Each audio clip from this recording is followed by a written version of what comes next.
Hello दोस्तों, कैसे हो आप लोग। अब हम करने जा रहे हैं नई शुरुआत नए दिनों के साथ। अब देखो नया साल भी आने वाला है, समय 2-3 दिन रह गए हैं। हमने सोचा कुछ नए साल से पहले ही नया बैच स्टार्ट कर दिया जाए, इसलिए हमने क्लास 9th के लिए अभी तो नया सत्र चालू कर दिया है। देखो हमने पाठ्यक्रम लिख रखा है आपके लिए नई साल के आने के लिए। नई साल आ रही है, उसके लिए आपको बहुत बहुत हार्दिक शुभकामनाएं।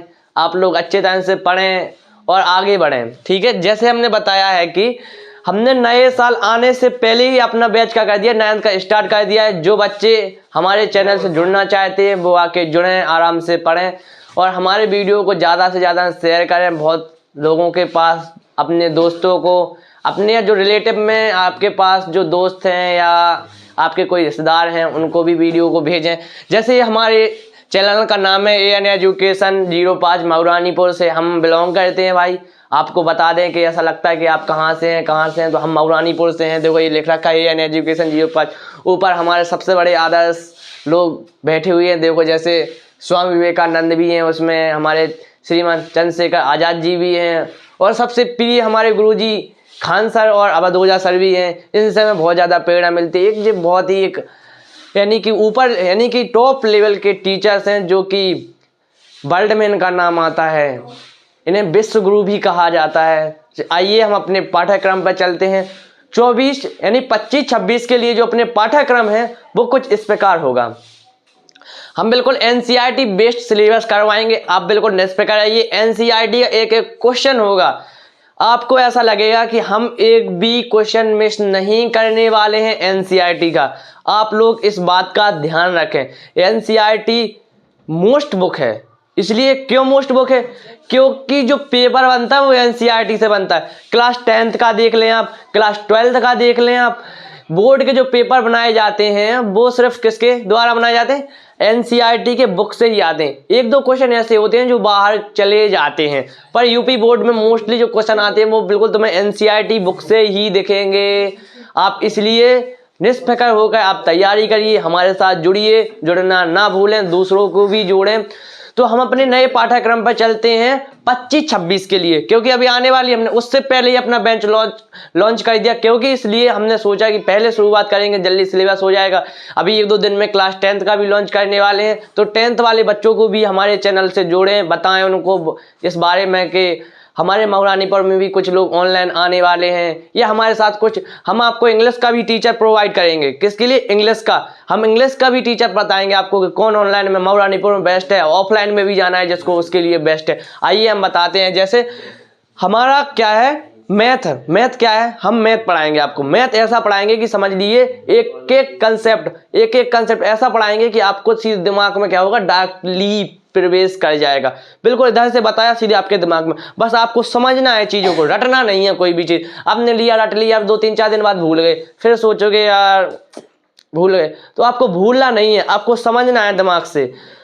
तो ऐसा हम आपको बता रहे हैं, ऐसा करें। आप अपनी कोई शेड्यूल बना लें पढ़ने का, आराम से पढ़िए। अब आपकी जैसे 8 में बच्चे आते हैं, मोस्टली वो पढ़ते ही नहीं हैं, वहाँ पे क्लास वगैरह में मक्कारी करते रहते हैं, गांव के स्कूलों में पढ़ते हैं, सरकारी स्कूलों में पढ़ते हैं। तो वो ऐसा ना करें कृपया, वो अपने ही जीवन से खिलवाड़ कर रहे हैं, क्योंकि जब आप खेलोगे तो जीवन तुम्हारे साथ खेलेगा। जैसे कुछ लोगों के पिता खेती बाड़ी करते होंगे, कुछ लोगों के पिता मजदूर होंगे, या फिर किसी के पिता सर्विस में यानी सर्विस करते होंगे, सर्विस वाले का तो कुछ नहीं जाता भाई। एक बात सुनी होगी आपने गांव में, यानी कि एक की घर में नौकरी लगने से, किसी एक व्यक्ति की नौकरी लगने से 7 पीढ़ियों तक जिंदगी सुधर जाती। तो भाई वो तो सुधर गया, उसके किसी एक, तो आप उसके साथ बिगड़े ना, आप ज़्यादा बिगड़े ना। जिसके पिता मीडियम फैमिली से बिलोंग करते हैं, या फिर किसान हैं, या मजदूरी करते हैं, वो भाई पढ़ लें। उनके लिए एक ही जरिया है सिर्फ पढ़ाई, वो कुछ नहीं कर सकता, ओनली पढ़ के ही कुछ हासिल कर सकता है। आप लोग अभी से पढ़ें, आपको अभी से पढ़ना पड़ेगा। आप अभी से नहीं पढ़ोगे तो आपको बहुत ही ज़्यादा हानिकारक सिद्ध हो सकती है पढ़ाई। तो पढ़ोगे नहीं तो फिर सोच लो तुम्हारा क्या होने वाला, क्या करोगे आगे चल के अपनी ज़िंदगी में। पढ़ोगे नहीं तो क्या करोगे। सिर्फ जैसे तुम्हारे पिताजी मजदूरी करते हैं तो वैसे तुम्हें भी करनी पड़ेगी। अपने पिता के बारे में सोचो, जब पिता के बारे में नहीं सोचोगे, माता जी के बारे में नहीं सोचो, वो कितने आपके लिए सोचते हैं। वहाँ पर बैठे हमारा बच्चा क्या कर रहा है, हम क्या कर रहे हैं, वो अपने लिए नहीं लेते, कुछ तुम्हारे लिए लेते हैं कि हमारे लड़के के लिए हो जाएगा। तो आपको सोचना पड़ेगा कि हमें पढ़ना है। वो जब वो कुछ लाते हैं तो पहले तुम्हारा नाम उसमें होता है कि ये बेटे के लिए, तो अपना बेटा, यानी वहाँ से वो सोचते हैं हमारा बेटा पढ़ रहा है, पता नहीं बेटा कहाँ पे जा रहा है, कहाँ खेल रहा है, कहाँ कूद रहा है, पढ़ाई पे पढ़ रहा है नहीं पढ़ रहा है। कुछ लोग बोलते हैं सुबह 7 बजे जग ही नहीं पाते, तो सुबह 7 बजे क्या तुम्हारा सुबह होता है? नहीं, हमें अपने सुबह 5 बजे जगना है। 10 बजे अपना रूटीन में ला लो कि 10 बजे सो जाना, सिर्फ ओनली 5 बजे जगना है। 5 बजे के पहले जग जाओ अच्छी बात है, या 5 बजे के बाद जग जाओ, 10-15 मिनट बाद जगो, लेकिन 5 ही बजे सो, 10 बजे। आपको मैंने इतना बता दिया। आइए अब चलते हैं अपने नए सिलेबस पर, सन 2024-25 क्लास 9th के लिए। अभी 1-2 दिन में 10th का बेंच लॉन्च करेंगे। तो आइए हम चलते हैं अपने सिलेबस की ओर। अपना पाठ्यक्रम क्या रहेगा, किसके लिए? 24-25 यानी कि 25-26 के लिए क्या रहेगा, सोचिए। आइए चलिए, पहला अपना पाठ्यक्रम है, पहला पाठ है, या पहले इसे बोलते हैं अध्याय। जब हम 9th यानी जब कक्षा यानी 8 से आते हैं, जब कक्षा 9 में आते हैं तो फिर चलने लगता है अध्याय। पहले चलते हैं पाठ, अब चलते हैं अध्याय। तो पहला अध्याय क्या है अपना? संख्या पद्धति। अध्याय और पाठ कुछ नहीं, वो सेम चीज है, लेकिन उसका बोलने का तरीका बदल जाता है। जैसे आप लोग जब छोटे होते हो तो किसी से कुछ बोल देते हो, जब कोई अपने सामने अच्छा कोई प्रोफेशनल व्यक्ति आता है, अच्छा कोई व्यक्ति आता है, पढ़ा लिखा या टीचर, तुम उसके सामने साइलेंट खड़े होकर तो ध्यान मुद्रा में बोलते हो हाँ सर। तो इसी प्रकार भी अपने एक बोलने का जरिया है अध्याय, ठीक है। तो जैसे पहला अध्याय अपना क्या है? संख्या पद्धति। संख्या पद्धति को बिल्कुल बेसिक तरीके से पढ़ेंगे। उसके बाद आता है अपना क्या? बहुपद। तो संख्या पद्धति नाम का चैप्टर है, जो 10th में भी है, 12th में नहीं है, क्योंकि 12th में नहीं आती संख्या, लेकिन तुम्हें 9th और 10th में पढ़ना पड़ेगा। फिर इसका जो लेवल है हाई क्वालिटी का, वो है किसमें? कंपटीशन में। कंपटीशन में इतना भर भर के ये चैप्टर आता है कि बच्चों को समझ में नहीं आता, क्योंकि अभी संख्याओं को समझ लो, अभी संख्याओं से खेल लो, बाद में खेलने का मौका नहीं मिलेगा। फिर बाद में तो भाई सवाल आ रहे तो ठीक है, नहीं आ रहा तो छोड़ दो भाई। टीचर भी क्या करेंगे? वो समझाएंगे, समझाने के बाद नहीं आएंगे तो वो तुम्हें घोल के नहीं पिलाने वाले हैं, ये बात ध्यान रखना। घोल के आज तक किसी ने नहीं पिलाया, समझा सकता है, वो बता सकता है आपको चीजों को। तो इसमें आइए हम जानते हैं संख्या पद्धति। संख्या पद्धति आपके जीवन का एक बहुत ही बड़ा महत्वपूर्ण पाठ है। संख्या पद्धति वो आपके जीवन का बहुत ही एक महत्वपूर्ण पाठ है, जिससे आपको क्या करना है? संख्याओं से खेलना है। इसमें क्या करना है? संख्याओं से खेलेंगे हम, ठीक है। दूसरा आता है बहुपद। तो बहुपद तो देखो बहुत ही उच्च लेवल का है, यानी 10th, 12th, 10th, 11th और 12th, इनके बिना तो काम ही नहीं चल रहा है। संख्या पद्धति के बिना इनमें तुम समाकलन लगाओगे, अवकलन लगाओगे, क्या करोगे तुम इनके बिना? कुछ भी नहीं है। तुम्हें बहुपद लिखा है तो उसको सॉल्व करना ही पड़ेगा, चाहे तुम समाकलन में पढ़ो, चाहे तुम अवकलन में पढ़ो, कहीं पर भी पढ़ो, चाहे 10th में पढ़ो, चाहे 12th में पढ़ो, आपको बहुपद आना इंपॉर्टेंट है। जितना आपके लिए खाना खाना इंपॉर्टेंट है, उतना ही आपके लिए बहुपद इंपॉर्टेंट है। इसलिए हम बोलते हैं कि भाई जो अभी 9th से समझ गया तो समझ गया, कोई नहीं, अभी कुछ नहीं बिगड़ा। जिसको नहीं आता है वो 0 से स्टार्ट करे, हमारे साथ जुड़े, हम एक एक चीज बताएंगे उसे क्या नहीं आया, वो हमें मैसेज करे, कमेंट करे, तो हम उसको क्या करेंगे? अलग से समझाएंगे, उसको पर्सनली समझाएंगे, ठीक है भाई। चलते हैं आगे।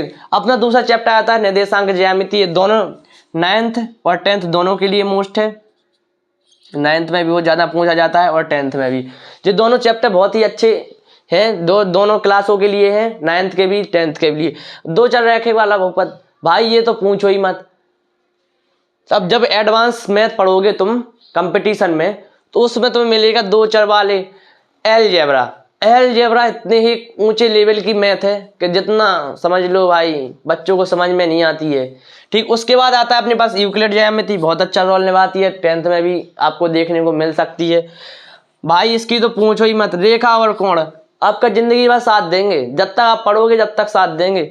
अभी आप चाहे 10th में पढ़ो, चाहे तुम 11th में पढ़ो, चाहे तुम 12th में पढ़ो, ये तो आना ही आना है, इतनी इंपॉर्टेंट है, ठीक है। जब ये चैप्टर तुम इस चैप्टर को कंप्लीट कर लोगे, रेखा के बारे में जानना, कोण के बारे में जानना, सब इंपॉर्टेंट है। त्रिभुज भी भाई ये लोग आपके लिए बहुत ही ज्यादा मोस्ट है। उसके बाद चतुर्भुज आता है, इसी प्रकार चले आप समांतर चतुर्भुज और उसके त्रिभुज के क्षेत्रफल। क्या आता है? समांतर चतुर्भुज और त्रिभुज के क्षेत्रफल, इसके बारे में भी अपन अध्ययन करेंगे। देखो हम आपका जो सिलेबस है वो 7 से 8 महीने लेंगे। अभी क्या चल रहा है अपना? दिसंबर, जनवरी से लेके आपका सिलेबस सितंबर या फिर अक्टूबर में आपका सिलेबस क्या होगा ऑलरेडी खत्म हो जाएगा। 2 महीने आपकी प्रैक्टिस होगी, बाकायदा अच्छी तरीके से करवाएंगे।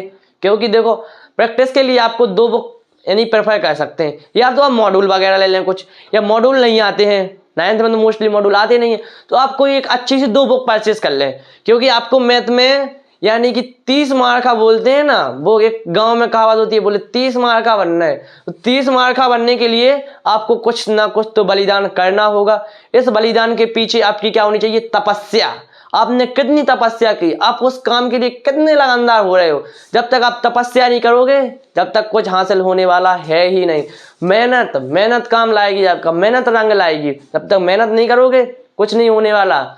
पड़े पड़े सो आराम से, सोने का काम बचेगा। उसके बाद जब 12th निकल जाएगी उसके बाद बच्चों को समझ में आती, अरे हम 9th ही से पढ़ लेते तो फिर हमें कंपटीशन में इतना बोझ नहीं उठाना पड़ता। कंपटीशन में बोझ उठाते हैं जो IIT JEE में जाते हैं, उनका कंपटीशन देख लो भाई कितना है। 99.99 परसेंटाइल लाने पर IIT बॉम्बे मिलता है, दिल्ली मिलता है। पर सोच लो कंपटीशन कितने हाई लेवल का। अभी ये MTS का जो पेपर हुआ है ना, उसमें कट ऑफ गई 149.98 पॉइंट गई है। आप सोच लो कि 0 पॉइंट नंबर 1 कमी, कुछ बच्चों के तो 150 में 150। तो क्या है कि सोच लो तुम कितना कंपटीशन हाई हो गया है। अपना दूसरा चैप्टर आता है व्रत। व्रत भी एक अच्छा मोस्ट चैप्टर है। देखो इसमें 10 में भी क्वेश्चन बनेंगे। 10 में आते हैं जीवा, जीवालंब। तो व्रत के क्षेत्रफल, एरिया, उसमें अभी बहुत ज़्यादा एक यानी कि देखो जीवा होती है, जीवालंब, इन सब के बारे में भी इसमें अध्ययन करेंगे। किसके? व्रत के बारे में। और रचना। रचना तो देखो 9th में और 10th दोनों में है, और आगे तो नहीं है। 11 12 ना काम आती है, लेकिन 9th और 10th दोनों में क्या है? काम आती है। क्या? रचना। उसके बाद आता है हीरोइन का फॉर्मूला। कंपटीशन में भी आएगा और आपको 9th 10th में भी देखने को मिलेगा। किसका? हीरोइन का फॉर्मूला। अच्छा है, कुछ ज़्यादा नहीं है उसमें, बस एक फॉर्मूला याद कर लो, उससे क्वेश्चन लगा लो, कुछ नहीं है उसमें बस। पृष्ठीय क्षेत्रफल और आयतन वेरी वेरी मोस्ट चैप्टर है। तो 9th वालों के लिए भी और 10th वालों के लिए भी, 9th और 10th दोनों के लिए जो अपने पास क्या है? पृष्ठीय क्षेत्रफल और आयतन। ये दोनों के लिए क्या है? वेरी मोस्ट चैप्टर है, क्योंकि इनसे क्वेश्चन आना ही आना है। बोर्ड में भी एक क्वेश्चन आएगा, तुम्हें दे देगा इसका एरिया इतना है, यानी कि एरिया इतना है और इसमें मटेरियल कितना उपयोग हुआ, इससे कितनी गोली बनाई जा सकती हैं। एक तुम्हें व्रत दे देगा, उसका क्षेत्रफल दे दिया, तुमसे पूछेगा इसकी रेडियस इतनी है। तो इस माने इस व्रत में कितने व्रत और काटे जा सकते हैं। छोटे छोटे व्रत कितने काटे जाते हैं? छोटे व्रत की त्रिज्या इतनी है, तो यानी तो कितने छोटे व्रत काटे जाते हैं। एक बड़ा व्रत बना दिया उसने, जैसे ये बड़ा व्रत बना दिया, ठीक है। अब ऐसा पूछेगा यानी कि छोटे व्रत की रेडियस इतनी है, छोटे वृत्त की रेडियस कितनी है। तो इससे पूछेगा इसमें कितने छोटे छोटे वृत्त काटे जा सकते हैं, कितने छोटे छोटे वृत्त काटे जा सकते हैं। तो आपको इस चैप्टर में ये चीज़ अध्ययन करनी है। उसके बाद सांख्य की इम्पोर्टेंट है। 9, 10th, 11th, 12th इन सारे चैप्टर्स छोटे रूप में हैं अभी तो 9th में। जब 10th में और 12th में जाओगे तो अच्छे स्ट्रीम लेवल पे मिलेंगे, अच्छे कठिन तरीके से पूछे जाते हैं। 10th और 12th दोनों के लिए ही काम आएगा आपके लिए सांख्य की। उसके बाद आती है प्रायिकता। प्रायिकता भी बिल्कुल सेम चीज़ है। 10th, 11th और 12th दोनों के लिए इम्पोर्टेंट है, ठीक है भाई लोग। अब हमने अपना पाठ्यक्रम बता दिया, अब हम स्टार्ट करेंगे क्या, पहले चैप्टर से शुरुआत करी जाए तो बड़ी अच्छी बात होती है, क्योंकि बच्चों को समझ में आती है। देखो चैप्टर क्यों एक फिर सीक्वेंस में रखे जाते हैं, समझ में आया आपको क्यों रखे जाते हैं? क्योंकि आपको उस बारे में क्या होना चाहिए? नॉलेज होना चाहिए। क्या होना चाहिए? नॉलेज। आपको जब उस चीज के, जैसे हमने चैप्टर पढ़ा दिया तुम्हें प्रायिकता, अब तुम्हें संख्याओं के बारे में तो नॉलेज नहीं है, चैप्टर पढ़ रहे हैं प्रायिकता, क्या समझ में आएगा? तुमसे पूछ रहे हम, क्या आएगा आपको समझ में? संख्यान के बारे में तो आपको नॉलेज नहीं है, चैप्टर पढ़ रहे हैं प्रायिकता, तो क्या समझ में आएगा प्रायिकता में? पहले संख्यान के बारे में जानना इंपॉर्टेंट है, तो पहले हम संख्याएं जानेंगे। जैसे हमने समझाया आपको, हमने पढ़ा दिए 2 चर वाले बहुपद। क्या बता दिए? 2 चर वाले बहुपद। तुम्हें किसके बारे में पता नहीं है? निर्देशांक, ज्यामिति। जैसे तुम्हें बहुपद के बारे में तो क्या पता नहीं है, लेकिन बताने क्या चले तुम, क्या निर्देशांक ज्यामिति। तो पहले तुम्हें क्या समझना है, या यूक्लिड की ज्यामिति, तुम्हें पहले ये समझना है कि पहले हमें सबसे छोटी चीज आनी चाहिए। हमारे ज़िंदगी में कौन सी ज़्यादा इंपॉर्टेंट चीज़ है, पहले वो चीज़ पढ़ो। इसीलिए जो टीचर्स वगैरह होते हैं वो एक फिक्स सीक्वेंस में मैथ पढ़ाते हैं। क्यों? और जो बुक वाले भी पागल नहीं है, वो भी एक फिक्स सीक्वेंस में मैथ को देते हैं, क्योंकि देखो रिलेटेड चीज़ें कहते हैं। पहले तुम्हें संख्या समझ में आ जाएगी, फिर उससे तुम बहुपद समझ लोगे, बहुपद से तुम निर्देशांक ज्यामिति समझ लोगे, फिर धीरे धीरे क्या होता है, क्वेश्चनों का लेवल बढ़ता है, धीरे धीरे चैप्टर का लेवल बढ़ता है। इसीलिए वो इसलिए करवाते हैं तुम्हें फ्रीक्वेंस लाइन में, क्योंकि तुम्हें उस चीज़ के बारे में रिलेट कर सको। क्या कर सको? रिलेट कर सको। तुम रिलेट नहीं करोगे जब तक चीज़ें तुम्हें समझ में नहीं आएंगी। आप अपने जीवन में ये बात उतार लो, जब तक तुम चीज़ों को रिलेट नहीं करोगे, एक से दूसरे को क्या बनाओगे, संबंध नहीं बनाओगे, जब तक तुम्हारे अच्छे संबंध नहीं हो सकते। इस प्रकार जैसे हमारा किसी के साथ संबंध है, जैसे हम उससे बिलोंग यानी कि उससे संबंध रखते हैं, तो हमारा उससे संबंध होगा तो दूसरे का उससे संबंध, तो हमारा उससे अच्छा संबंध कब होगा? जब हम उससे संबंध बनाएंगे। तो जब हमारा उसके साथ संबंध होगा तभी उससे अच्छा संबंध हो जाए। इससे संबंध अच्छा नहीं है तो उससे क्या संबंध होगा? दूसरे के साथ। इसी प्रकार ये होती है, जब जैसे कोई व्यक्ति है, दो तीन व्यक्ति हैं अपने पास, मान लिया कोई एबीसी यानी एबीसी तीन व्यक्ति हैं, ठीक है भाई लोग, क्या एबीसी तीन व्यक्ति। जब हमारा बी के साथ अच्छा रिश्ता होगा, हमारा बी के साथ अच्छा रिश्ता है और बी का सी के साथ, जब हमारा बी के साथ ही अच्छा रिश्ता नहीं होगा तो सी के साथ कैसे अच्छा रिश्ता बना सकते हैं? हम आपसे पूछते हैं, बताओ भाई लोग। इसलिए जो मैथ होती है वो एक फिक्स सीक्वेंस से पढ़नी चाहिए हमें, यानी कि उसका जो क्या हो ना, टॉपिक बाई टॉपिक अपने को मैथ कवर करनी है। तो हम आपको एक एक टॉपिक के साथ, आपको एक एक अक्षर के साथ मैथ को बताएंगे। आपको ऐसा लगे कि इंटरेस्टिंग, आपके दिमाग में बिल्कुल एक एक चीज फिट होती जाएगी। ठीक है, आइए हम आगे चलते हैं, बताते हैं आपको। ये हमारा आज का पाठ्यक्रम था। 25 और 26 के लिए जो भी स्टूडेंट हमारे चैनल के साथ जुड़ना चाहते हैं वो आके जुड़ें, और दूसरों को भी जोड़ें। जो जुड़े हुए हैं अभी, दूसरों को शेयर करें भाई लोग, उन्हें ज़्यादा से ज़्यादा बताएं। या जो गांव वगैरह में स्टूडेंट हैं, क्योंकि अब मोस्टली जो बैचेस मिलते हैं वो कैसे मिलते हैं? पैसों वाले मिलते हैं। आपको 500, 1000, 1500, आपको यहाँ पे कोई फीस नहीं लगेगी, बिल्कुल जीरो बैच, बिल्कुल जीरो से है, जीरो, 0 रुपये प्राइसेस की, कोई भी प्राइस नहीं है भाई लोग। ज़्यादा से ज़्यादा स्टूडेंटों को जोड़ें, इतना ही कहने आया था मैं आज। देखो मैंने अपना पाठ्यक्रम बता दिया, इसमें देख लो पूरे चैप्टर्स का, आप जो भी स्क्रीनशॉट लेना चाहता है ले लो, इनको भी देख लो।